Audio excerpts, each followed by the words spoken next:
Halo Sobat 100, masih bersama saya Rosid Adrianto dalam program 100 Institute. Dan kita masih membahas soal-soal pada bab kapasitor. Oke Sobat 100, pada video berikut ini kita akan menentukan nilai energi listrik pada rangkaian kapasitor. Simak soalnya baik-baik ya.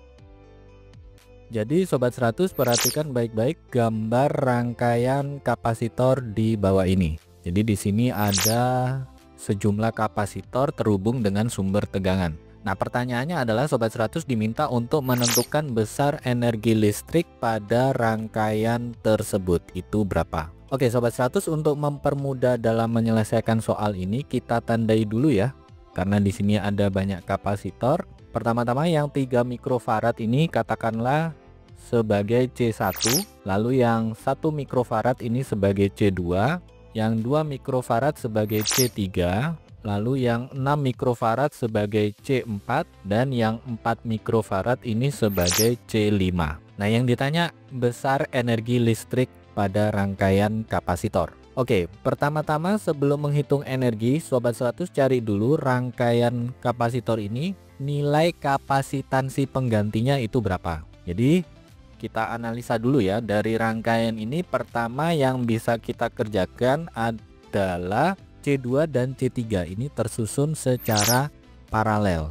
Nah, karena tersusun secara paralel, kita tuliskan di sini ya, C2 dan C3 itu paralel, kita cari nilai kapasitansi penggantinya dulu antara C2 dan C3. Jadi karena paralel tinggal dijumlahkan saja ya. Maka CP sama dengan C2 tambah C3. Masukkan C2 nilainya 1 mikrofarad, C3 nilainya 2 mikrofarad. Jadi kita tuliskan di baris berikutnya C paralel sama dengan 1 tambah 2. 1 tambah 2 hasilnya 3, jadi C paralel sama dengan 3 mikrofarad. Sampai sini Sobat 100 paham ya. Nah, rangkaian C2 dan C3 ini kita sederhanakan menjadi CP saja. Jadi rangkaiannya kita sederhanakan seperti ini, CP sama dengan 3 mikrofarad. Nah, setelah disederhanakan, Sobat 100 cek untuk kapasitor yang bagian atas, ini masih satu kawat. Kalau masih satu kawat, berarti cara menyelesaikannya kita hitung secara seri ya.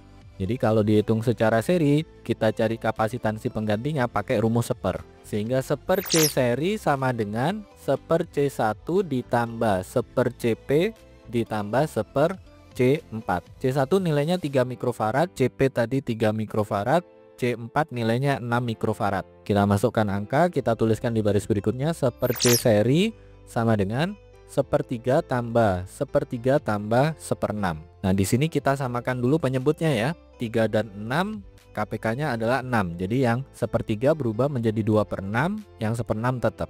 Sehingga kita tuliskan di baris berikutnya, seper C seri sama dengan 2 tambah 2 tambah 1/6.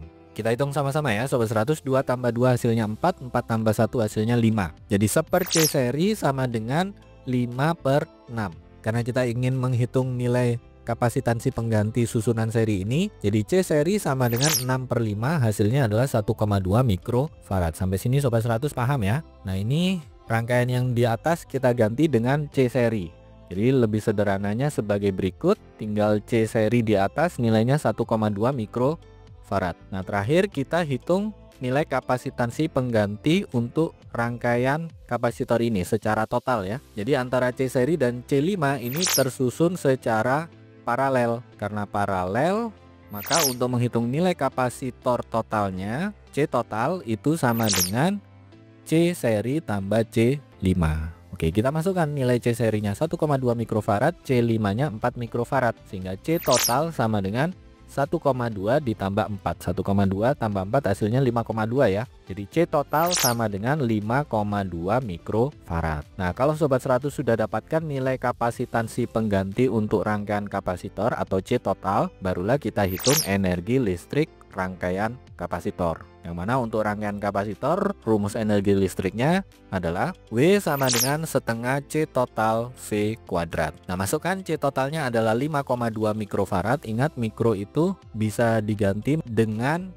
10 pangkat negatif 6 ya. Lalu tegangannya atau sumbernya adalah 5 volt. Jadi kita tuliskan di baris berikutnya, W sama dengan setengah kalikan 5,2 kalikan 10 pangkat negatif 6 kalikan 5 kuadrat. Nah ini Sobat 100 hitung ya, 5,2 kali setengah hasilnya 2,6, kemudian 5 kuadrat hasilnya adalah 25. Jadi 25 kalikan dengan 2,6. Sudah dihitung Sobat 100? Sudah dapat ya jawabannya ya. Kita peroleh hasilnya adalah W sama dengan 65 kali 10 pangkat negatif 6 Joule. Ingat 10 pangkat negatif 6 itu boleh diganti dengan prefix mikro. Jadi jawabannya energi listrik rangkaian sama dengan 65 mikrojoule. Ini jawabannya ya Sobat 100. Oke Sobat 100, sampai di sini bisa dipahami ya. Jadi ingat baik-baik, kalau ada rangkaian kapasitor yang terdiri atas sekian banyak kapasitor, untuk menghitung berapa energi listrik rangkaian tersebut, maka pertama-tama Sobat 100 selesaikan dulu rangkaian kapasitornya, cari nilai